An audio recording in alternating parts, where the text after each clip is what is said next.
right, guys, we got a 2008 Acura TL, and this one is the notorious ignition switch goes bad, binds, it'll eventually stick.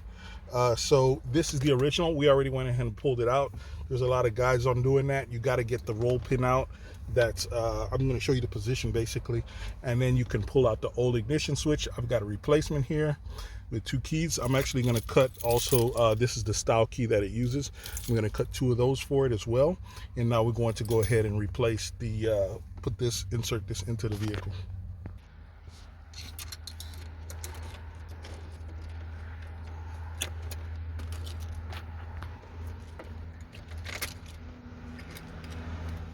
And this is the roll pin.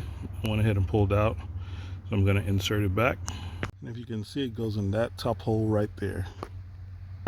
Basically inserts into that little hole here on the ignition switch, and that's what locks it in place. Now to load the roll pin back on, I always use a little wire, you know, something we always have on this channel laying around. So I'll load the roll pin right onto this wire, and then you can pretty much, couldn't do it on camera because I got one hand, you'll be able to load it into the slot while you push on the actual cylinder, and then it's going to actually go in just from the little pressure of the wire, and that will hold it in place to where you can then come in back door with something like this, and then you just push it into place. That's it. All right, we're going to go ahead and cut it from this code K841, and we're using this key. So we're going to enter it in. All keys lost here on the X-Source. Okay.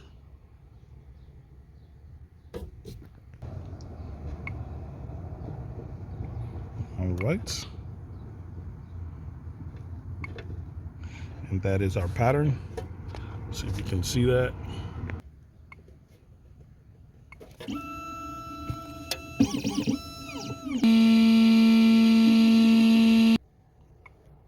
All right.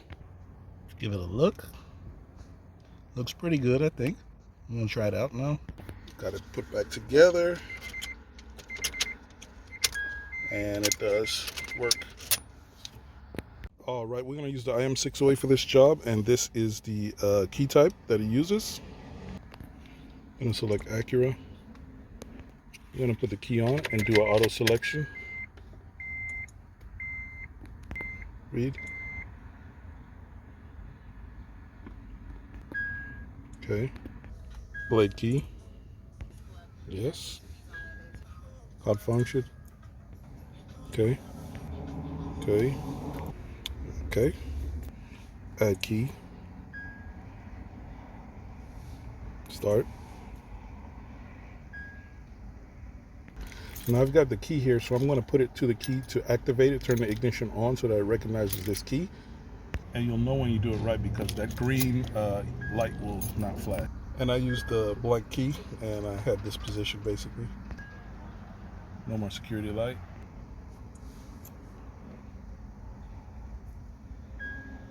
Tell it okay.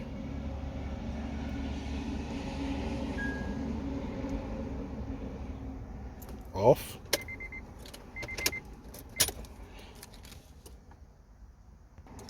All right, I did that. Tell it yes. Off.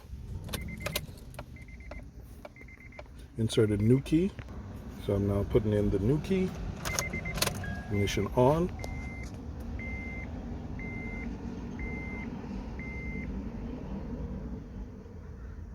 And I will tell it no. Ignition off. Same key. Ignition on.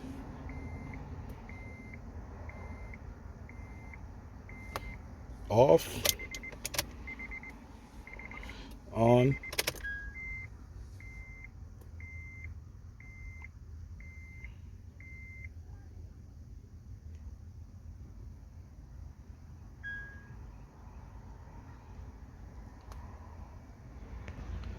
We actually got a flashing light.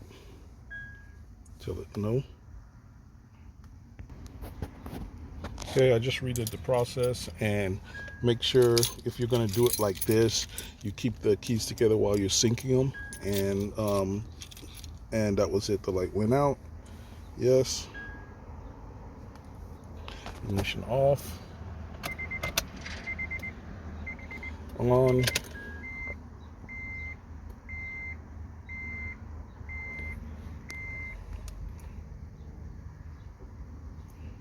And that is it. So our new key that we got here, we just cut. It should start the car. Ignition on. Security light should go out. Crank. Start. And that's a success. Anyway, if you didn't know this, now you know. Knowing is half the battle. Hit that thumbs up button, like and subscribe. See you on the next one. Right. So the chip is located right here in the actual key. It's just sitting in there. You got to disassemble it. It's held in with a little bitty Phillips screw that you see right there. And of course, we've got this available on our website, globalcommerceca.com. Very nice universal kit. Even comes with tweezers there, as you can see in the center. And the reason I did this one that way is because I'm just going to transport this chip over to the new key that fits the new key cylinder. So, and that will give him 2 working keys, and this blade will stay for the door cylinder. All right, done, guys. So he's got 2 remotes now that work. All right, so lock, unlock, both work, and the new key starts. He also wanted a plain key like this, and this one is also, I removed the chip from the original key and put it in here, and this one will also start the vehicle. One quick note, the power locks did not work on this vehicle, so I did a diag on it, and there's 2 fuses down here, literally right there. In fact, you see that green cable? He went for the cheaper option, but there's power that goes to the immobilizer remote. They call it the wireless keyless receiver. It literally sits right here in the back. You got to remove this little panel and you can get to it. It's a little black box about this size.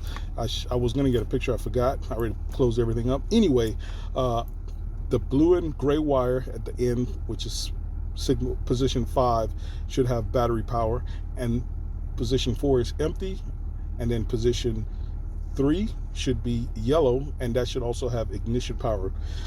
He had power on the yellow but did not have power on the blue, which comes from that fuse down there, which is fuse 6, and the other fuse is 21, so you got to check those fuses.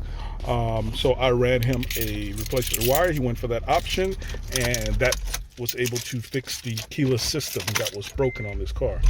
So now he has keyless entry to the vehicle, and that's the second key starting it. So click that thumbs up button. See you on the next one, guys.